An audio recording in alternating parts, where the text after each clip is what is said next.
What do you think's going to happen if something doesn't change here? I think that the slap the hand will be replaced with something that has greater consequences, i.e. a weapon of some sort. Or burn the house down, or crash a car. I just met with him. He tried the same thing with me. It lasted about that long, and somebody got control, and it was not him. He's mad at you too now. You know why he's mad at me? Because he can't manipulate me. He can't control me. You have lost control. Do you get that? Absolutely. Right now, I just want to provide the 3 meals a day and a place to sleep and leave me alone. The other part of me says, you're the mom.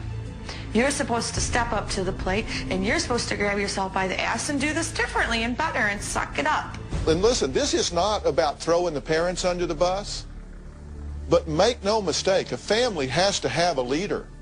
You said, I've already lost one child. Yes. I don't want to lose another. Yes. Do you think you're losing that young man? Absolutely. This family has to have calm, strong, parental leadership. And that doesn't mean getting down on your knees in front of a child and having a scream fest with them. Mm-hmm. You do it, you do it, you do it, you all do it. You can't do that. It wasn't always like that. Something in me changed. Isn't it true that a whole lot of your punching out of being a parent ended the day you buried your daughter? Without a doubt. And isn't it therefore true that this kid has been paying the price for being alive? Yep. Olivia passed away from brain cancer. This is her memorial necklace, and she's on this side as well as this side. 42 days after being told she wasn't going to make it, she died, and I don't understand it. I cry almost every day of my life. How dare he survive? How dare he expect you to plug in and engage with him? Do you think he doesn't feel that? I know he does. Because she was an absolute delight, wasn't she? Yes. And if she had lived instead, your life would be very different right now, wouldn't it? Ugly as it is to think, you know it's true. Yeah. But she didn't live. And I am so sorry for your loss. Sorry isn't a big enough word to tell you how much I can imagine that must impact you.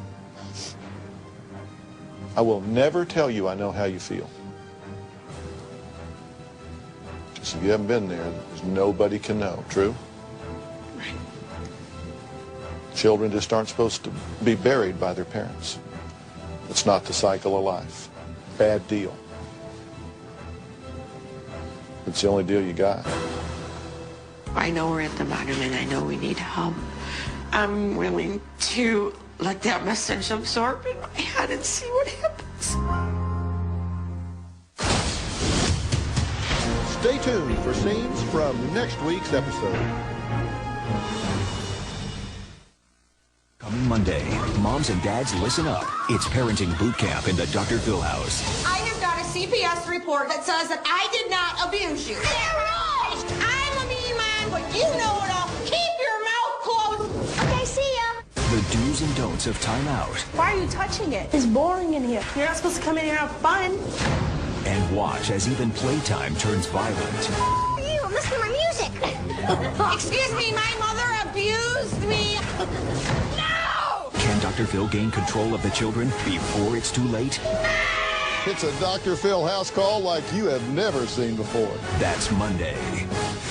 So before your troubled kids turn into troublemakers, watch the next Brat Camp because I give them all a big dose of tough love. Log on to drphil.com for never-before-seen video of Brat Camp and some more advice on parenting. Or pick up my book, Family First, for even more great parenting advice. See you next time.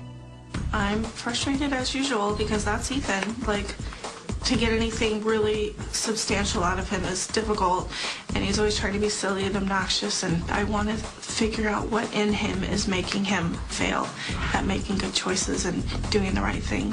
Here, Caitlin is acting very, very reserved. At home, she would be screaming, throwing fits, stomping. She always leaves family activities. You know, she'll stomp out of the room because she gets mad at somebody. I'm hoping that over the next few days that the real Caitlin will come out. I need to know how to get across to Haley that I've tried to parent her and do the best job, of course, that I know how. She has misunderstood a lot of the parenting styles I've tried to do with her that are making her feel this way. Today I feel uncertain. I just never know from one moment to the other what's going to set no off. I just never quite know what to expect.